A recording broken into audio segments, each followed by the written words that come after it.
La dysplasie de la hanche, c'est un sujet qui inquiète beaucoup de monde, surtout quand on a un chien de grande race.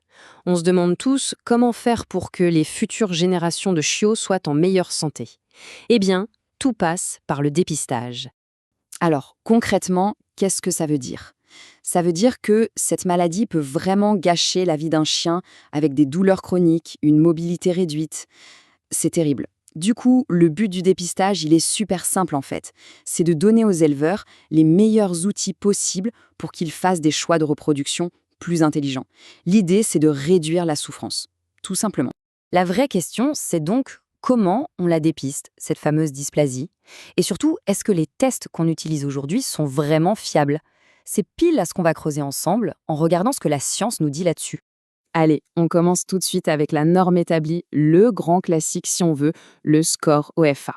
Alors comment ça marche le OFA? C'est assez simple. On prend une seule radio, avec les hanches du chien bien étirées. Ensuite, on attend que le chien ait au moins 2 ans pour envoyer cette radio. Et là, 3 radiologues vont donner une note subjective basée sur ce qu'ils voient. Ça va de excellent à sévère. Donc, pour résumer, une seule vue, un jugement subjectif et pas avant 24 mois. Retenez bien ces 3 points, c'est super important pour ce qui va suivre. Ok, maintenant, voyons une approche complètement différente. C'est la méthode PennHIP. Là, avec PennHIP, on change complètement de philosophie. On ne fait pas une seule radio, mais 3, avec des positions différentes. L'une d'elles, la plus importante, c'est la vue en distraction. Elle sert à mesurer le jeu dans l'articulation, sa laxité maximale. À partir de ça, on a un calcul, cette fois-ci totalement objectif, qui donne un score, l'indice de distraction, ou ID. Et cet indice, son but, c'est de quantifier le risque que le chien développe de l'arthrose plus tard. Le gros avantage, c'est qu'on peut le faire dès 16 semaines. Bon, si on met les deux face à face, on voit bien que ce sont deux mondes. D'un côté, l'OFA qui dit « Voilà à quoi ressemblent les hanches de ce chien aujourd'hui ». C'est une photo à un instant T. De l'autre, PennHIP qui dit « Voilà le niveau de laxité et donc voilà le risque pour l'avenir ». On n'évalue pas la même chose et surtout pas de la même manière. Très bien. On a 2 méthodes, 2 philosophies. Mais alors quand on les met à l'épreuve scientifiquement, qu'est-ce que ça donne? C'est là que ça devient vraiment intéressant. Regardez cette phrase, elle vient d'une étude super importante de 2010. En gros, les chercheurs nous disent quoi? Ils nous disent que même des chiens qui ont un super score OFA, jugés normaux, peuvent en fait avoir une laxité de hanche préoccupante. Ça met un peu le doute, non? Et pour quantifier ce risque, la recherche a identifié un chiffre clé, 0,3. C'est le seuil pour l'indice de distraction. Si un chien a un score au-dessus de 0,3, on considère qu'il a un risque plus élevé de développer de l'arthrose. C'est notre point de repère pour la suite, alors gardez bien ce 0,3 en tête. Alors là, attention, premier chiffre qui fait un peu mal. On a pris les chiens avec la meilleure note OFA possible, la note excellent. On pourrait se dire qu'ils sont parfaits, non? Eh bien, l'étude a montré que 52% d'entre eux, plus de la moitié, avaient un indice de distraction supérieur à ce fameux seuil de 0,3. Autrement dit, ils étaient considérés à risque par PennHIP.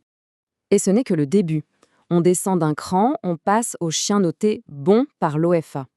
Et là, le chiffre grimpe en flèche. On passe à 82%. Oui, 82% de ces chiens bons avaient en réalité une laxité à risque. Et pour les chiens qui ont la note passable, qui est, je le rappelle, une note qui permet la reproduction, le résultat est sans appel.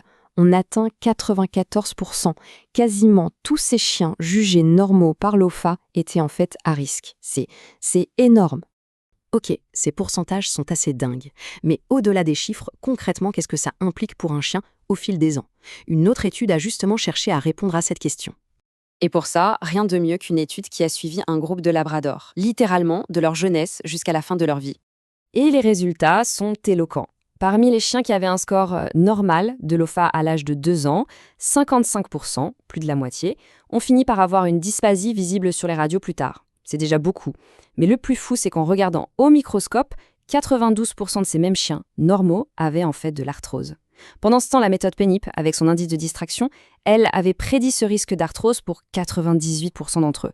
La prédiction était donc incroyablement précise. En clair, Qu'est-ce que ça nous dit?